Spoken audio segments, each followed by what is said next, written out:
The how-tos provide a bridge between the abstract research and they can translate it into practical techniques that, in visual ways that are easy to understand and they fit into a busy teacher's life. Quality improvement is where the real challenge sits, and the how-tos really feed into our ability to improve the quality of teachers, focus on teacher development and all the skills that a modern teacher really needs. How-tos are an innovative way to bring research into the classroom. They come in a visual format that is really easy for teachers to pick up and translate into their classroom activities. They are so incredibly flexible. They allow a teacher to dip in and out of the tool whenever they have the time, and this enables a teacher to make maximum use of their available time to develop their own professional learning, rather than relying on a college-based development day that may only happen once or twice a year.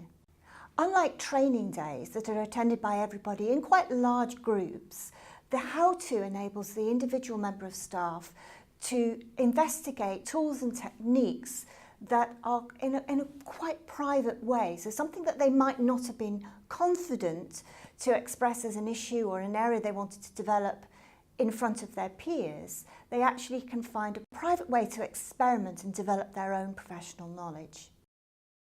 How-tos really help us develop a culture of teacher professionalism. We very much are developing a culture of ongoing professional development where each of our teachers takes responsibility for their own professional development, their own learning. And the how-tos are a perfect fit for us in that respect, because a teacher can access that professional development at a time that suits them, and they can have conversations with their line managers about what they're doing, what they're developing, and what they're working on, and where their interests might take them next. We have nearly 600 teachers, and of course in that range we have some very new teachers, we have some teachers who've been here for a long time who are very experienced, but what I find with the how-tos is there's something in there for everyone. So there's a real depth and breadth of techniques that teachers can turn to. So a new teacher can work with a set of techniques that are really quite basic but really useful and vital for a new teacher as they're starting out. But as teachers become more experienced, there are a range of techniques that they can go to, and I know that every single teacher we have in the organisation will find something in the how-tos that is interesting for them, that's something that they can experiment with, and that will definitely develop their practice. I have over 20 years of experience in the sector, principally focused around the development of English and maths skills with adults, and in the past 10 years working with the 16 to 18-year-olds.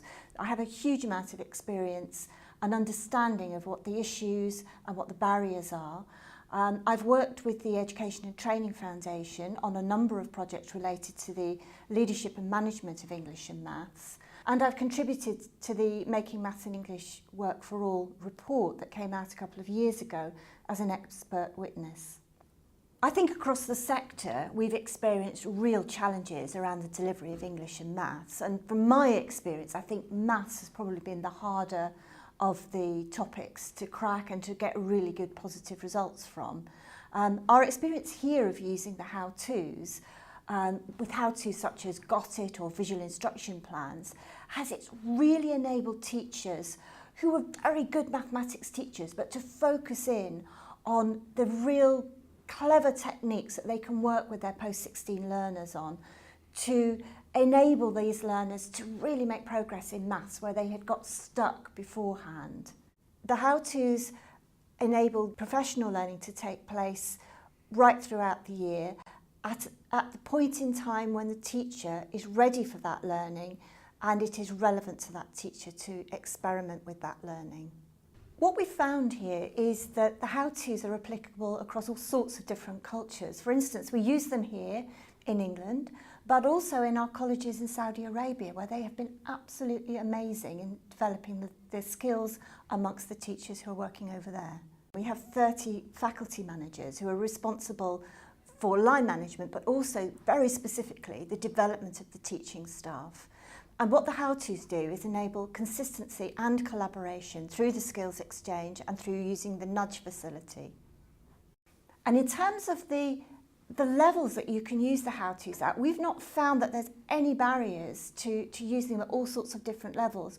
For instance, our teachers use them who are teaching level 1 or entry-level students, and equally, just as successfully, our staff who are teaching in higher education also are able to draw on the how-tos to develop some really interesting lessons. The real attraction for the how-tos for me was following on from a merger between 3 separate colleges into the Activate Learning group, where one faculty will have teams on each of the main campuses. This means that the how-tos are a really brilliant way of bringing those teams together. So, for example, I could have a catering lecturer based in Banbury in the north of Oxfordshire who is doing a very similar role to a catering lecturer in Reading in Berkshire.